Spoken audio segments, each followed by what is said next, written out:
मौजूदा हुकूमत करप्ट नहीं है इसलिए फ़ौज हमायत करती है, आप लोग करप्ट हैं इस वजह से फ़ौज हमायत नहीं करती। ये प्राइम मिनिस्टर साहब कह रहे हैं। देखिए, फ़ौज तो पाकिस्तान का आइन का जो आर्टिकल 245 है, फ़ौज तो उसके ऊपर अमल दरामद करती है और उसके ऊपर अमल करती है। अब कोई पॉलिटिकल पार्टी अगर ये कह दे कि फ़ौज हमारे साथ है या फ़ौज उनके साथ है या फ़ौज उनके साथ है, तो ये तो मेरा ख़्याल है कहना गलत होगा। और इसी तरीके से यही इन्हीं स्टेटमेंट से जो है आप पोलराइजेशन भी क्रिएट करते हैं। आप अपने मुल्क के इदारों के बारे में अगर ख़ुद हुकूमती की तरफ से बयानात आना शुरू हो जाएं कि जी फ़ौज हमारी है। देखिए, आधे पाकिस्तान ने जो वोट दिया है वो अपोजिशन की जमातों को भी 65% वोट पड़ा है ना, तो फ़ौज उनकी भी है, फ़ौज मेरी भी है, फ़ौज माइज़ा की भी है, फ़ौज अंदलीब की भी है, फ़ौज मोहसिन बेग साहब की भी है, फ़ौज आपकी भी है। फ़ौज तो पूरे 22 करोड़ पाकिस्तानियों की फ़ौज है। ये किसने कह दिया कि फ़ौज जो है वो PTI के साथ खड़ी हुई है? फ़ौज पाकिस्तान के साथ खड़ी है और फ़ौज हमेशा पाकिस्तान के साथ ही खड़ी रहेगी। आप सरहदों पे खड़े हुए हमारे उस बहादुर फ़ौजी को देखें जो अपनी जान को हथेली पे रखकर मुल्क का दिफा करता है जब हम सो रहे होते हैं। तो ये किसी सियासी जमात के साथ मंसूब ना किया जाए पूरे इदारे को, पहली बात। दूसरी बात ये कि हम इससे पहले जो बात कर रहे थे सर्कुलर डेट की, देखिए सर्कुलर डेट जो है उसके अंदर 1100 बिलियन का मज़ीद इजाफा हुआ है। एक तरफ आपने बिजली के बिल भी बढ़ा दिए और उसके बाद होना तो ये चाहिए था कि जब बिजली के नरखों में टैरिफ में इजाफा हुआ तो हम तो तसव्वुर कर रहे थे कि शायद ये सर्कुलर डेट की अदायगी हो रही है, लेकिन हुआ ये कि सर्कुलर डेट पिछला तो वही था, उसको डबल कर दिया इन्होंने 1 साल के अंदर।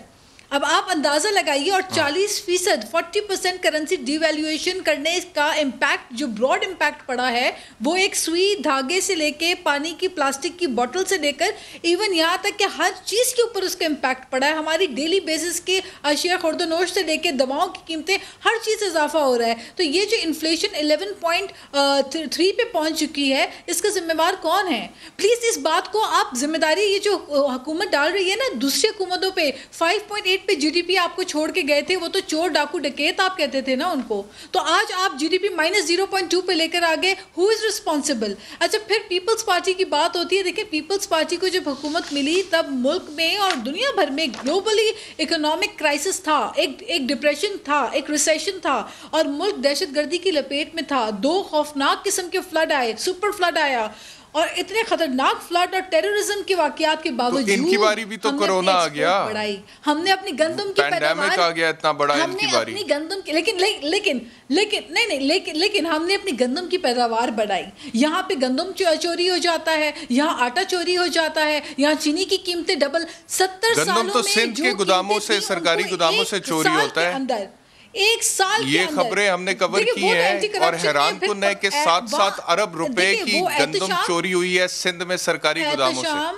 जी एहतशाम, ये जो आप खबर बता रहे हैं उसके ऊपर एंटी करप्शन ने कार्रवाई भी की है, उन लोगों को पकड़ा भी गया है। BRT की तरह नहीं है कि KPK में अरबों रुपए का BRT आप बना दें, सारी बसें जल जाएं और तहकीकात कुछ ना हो। और वेरी गुड, आप बड़ी अच्छी बात है कि कार्रवाई की, लेकिन मेरा सवाल ये है नाज साहिबा की गंदम बरामद हुई या कोई रिकवरी हुई? अरबों रुपए की गंदम चोरी हो गई।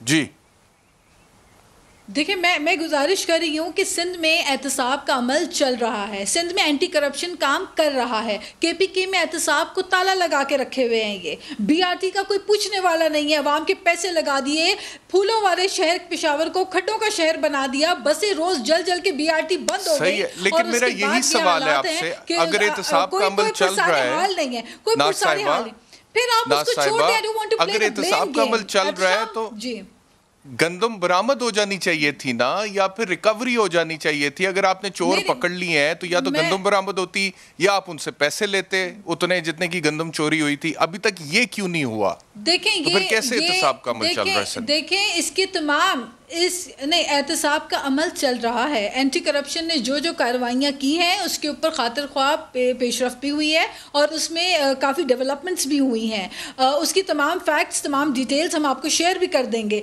लेकिन मैं आपको ये बताती चलूँ साथ में कि इस वक्त आप देखें कि सैलाब जो सिंध में आया, इतनी बुरी हालत हुई। सिंध के CM बार बार कहते रह गए कि जो बुरी हालत हुई है सांगड़ में, मीरपुर खास में, जो रूरल सिंध के अंदर तबाही मची है, हमें एक रिलीफ जो है वो आगे से प्रोवाइड नहीं किया जा जाता।